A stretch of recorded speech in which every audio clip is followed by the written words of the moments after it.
Kalau jeragat dah tebal, boleh hilang tak? Yang ada jeragat tebal tu lah yang kena pakai. Yang ada jeragat degil tu lah yang kena pakai. Jeragat yang dah lama kena pakai sayang, okey?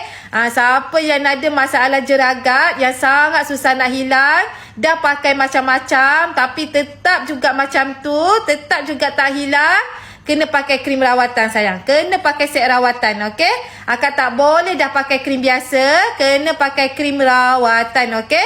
Kena pakai satu set dengan sabun delima. Dia lagi cepat kesan dia, okey? Siapa yang ada jeragat, hari demi hari akak akan nampak jeragat akak semakin hari semakin pudar. Sebab krim rawatan ni dia merawat, okey?